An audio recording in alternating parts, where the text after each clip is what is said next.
Taimtim na nakikinig si Mr. Lian sa balita ukol sa nangyaring aksidente kay Shen. Ang nangyaring aksidente ay hindi sanhi ng sasakyan na pinapasubaybayan ni Mr. Lian at hindi tumakas ang driver. Kahit tumawag na sa emergency hotline ay hindi mabilis nakarating ang ambulansya, dulot nasa isang liblib na lugar ang pinangyarihan ng aksidente. Mabuti at maayos nila ipinadala si Shen sa isang pribadong ospital na pagmamay-ari ng kumpanya para sa agaran na paggamot. Magiging maayos ang kalagayan ni Mr. Shen, pampalubag loob ni Lin Chen kay Mr. Lian. Gaano pa katagal bago tayo makapunta sa ospital? Tanong ni Mr. Lian sa driver na sumagot na ilang minuto ay makakarating na sila. Muling tumingin si Mr. Lian sa hawak na singsing. Nang makarating sa ospital ay kinausap ni Mr. Lian ang doktor. Wala na sa panganib si Shen. Pasalamat at hindi nadali ang tiyan ni Shen sa aksidente, ngunit hindi pa sigurado ang doktor dahil sa head injury na natamo ni Shen at nasa operasyon pa ang isang doktor, na si Dr. Liu. Pagkatapos ng operasyon, ay doon palang malalaman ni Mr. Lian ang hinggil sa kalagayan ni Shen at ng baby. Sa nalaman, hindi maiwasan ni Mr. Lian ang mag-alala, muli siyang nagtanong kung delikado ba ang operasyon. Ayon sa doktor, kung brain damage ang pag-uusapan ay naaayon ang lahat sa magiging resulta ng operasyon. Habang nag-aantay na matapos ang operasyon, ay nilapitan ni Lin Chen si Mr. Lian. Inabot ang cellphone ni Shen. Ngunit wala sa sarili si Mr. Lian at hindi niya napansin si Lin Chen na nasa harapan niya. Muli siyang tinawag ni Lin Chen at saka lang siya napansin. Inabot ni Lin Chen ang phone ni Shen kay Mr. Lian. Bumungad kay Mr. Lian ang kanyang mensahe kanina. Natawa siya nang maalala ang bilin ni Shen na baka hindi siya makasakay ng eroplano. At tama si Shen na hindi siya natuloy sa flight. Halos lahat nakaligtaan ni Mr. Lian, ang birthday ni Shen, ang business trip niya, pagbati niya ng kaarawan at ang singsing na hindi pa niya nabigay kay Shen.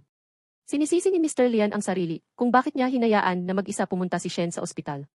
Bakit mataas ang tingin niya sa sarili? Saan niya nakuha ang maging kampante na makokontrol niya lahat?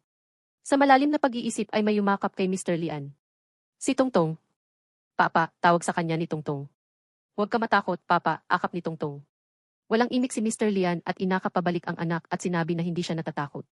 Sa ganitong sitwasyon, nais iparamdam ni Tongtong sa ama na hindi siya nag-iisa. Meron siyang makakapitan. Naalala ni Tongtong ang kanyang sarili nang hindi pa siya kinukupkop ni Mr. Lian. Laman ng operating room ang kanyang tunay na ama. At mag-isa siyang naghihintay sa labas ng operating room.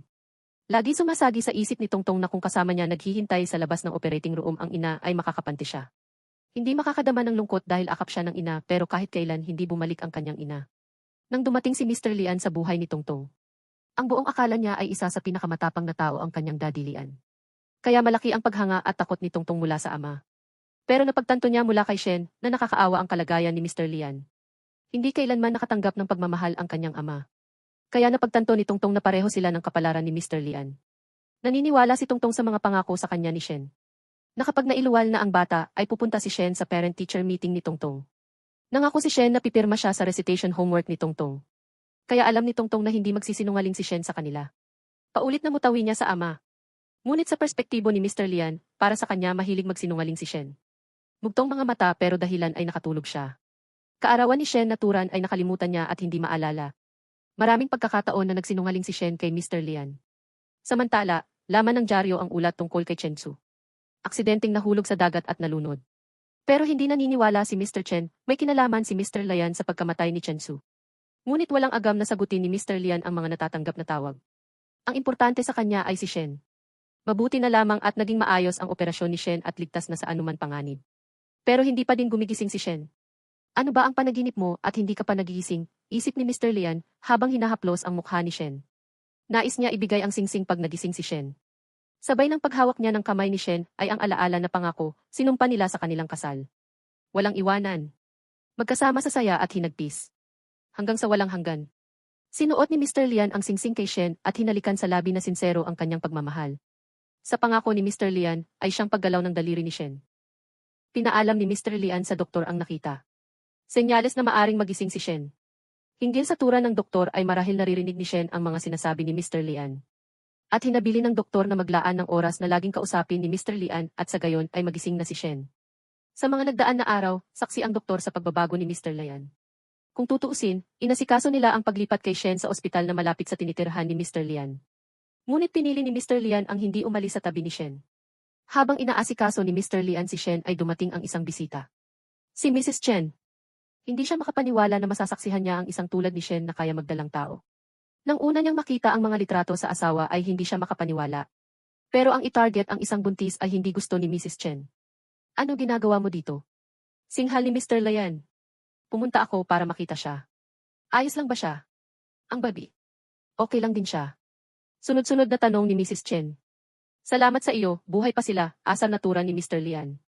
Si Chen Su ang may gawa nito, tura ni Mrs. Chen. Si Chen Chu yan. May kinalaman ba siya? Tanong ni Mr. Lian. Ngunit humingi lamang ng tawad si Mrs. Chen. Sana ay hindi na lamang nalaman ni Mr. Chen ang lahat, isip ni Mrs. Chen. Naalala ni Mrs. Chen ang pagtatalo nila ni Mr. Chen. Sinugod niya ang asawa at pinaalam na kung alam ba niya ang ginawang car accident ni Chen Su. Umayon si Mr. Chen at hindi makapaniwala si Mrs. Chen. Talaga bang gusto kitilin ni Mr. Chen si Mr. Lian? Hindi ba sila nakukonsensya na dalawang tao ang mawawala kay Mr. Lian? Ngunit para kay Mr. Chen ay hindi siya makukonsenya sapagkat siya ang nagpalaki at tumulong kay Mr. Lian. Napagtanto ni Mrs. Chen na ang taong pinakasalan niya ay ang turing sa ibang tao ay wala. Nagpaalam si Mrs. Chen kay Mr. Lian na aalis na siya. Tinignan niya ang panahon bukas na maganda para sa mga taong nais magsimula muli sa buhay. Marahil sa konsensya, ay nais masilayan ni Mrs. Chen si Shen at magpaalam kay Mr. Lian. Habang kausap ni Mr. Lian ang doktor sa kalagayan ni Shen ay ang pagsulpot ng isang nurse. Bitbit ang balita na nawawala si Shen. Patakbong tumungo si Mr. Lian sa kwarto ni Shen. Baka naman pumunta sa bathroom o saang lugar. Hinanap siya pagkagising kaya lang wala siya. Ang mga agam-agam ni Mr. Lian ay nawala nang makita niyang wala si Shen. Mula sa tsinelas at mga damit ay hindi kailanman nagalaw pero si Shen ay hindi nila mahagilap. Isang araw ang nakalipas, walang balita kung saan lupalop si Shen. Kahit ilang beses naghanap sa loob ng ospital at ang mga pulis ay naghahanap din sa paligid ng ospital pero walang Shen na makita. Kahit si Mr. Lian ay magdamag na nagkulong sa surveillance room at walang nangahas na kumausap kay Mr. Lian sa mabigat na aura nang lumabas siya ng surveillance room. 10 minuto lang ako nawala. Bakit nawala ka, Shen? Pagwawala ni Mr. Lian. Ikinabigla iyon ng doktor at nurse. Dinulugan nila si Mr. Lian. Bakit hindi niyo siya natutukan? Napakalaking ospital pero hindi niyo makita isang tao lang, singhal ni Mr. Lian nang hawakan niya sa kwelyo ang doktor. Alam niyo na galing siya sa opera. Hindi pa kaya ng katawan niya. Alam mo bang buntis siya? Mutawi ni Mr. Lian habang binitawan na niya ang doktor. Alam niyo ba kung gaano kalamig sa labas? Mutawi ni Mr. Lian sa mga kasamahan. Bakit hindi niyo siya naalagaan? Bakit hindi niyo siya naalagaan? Paulit-ulit na sambit ni Mr. Lian. Naabutan ni Lin Chen si Mr. Lian na mag-isa sa kwarto. Bakas ang pag-aalala niya sa amo.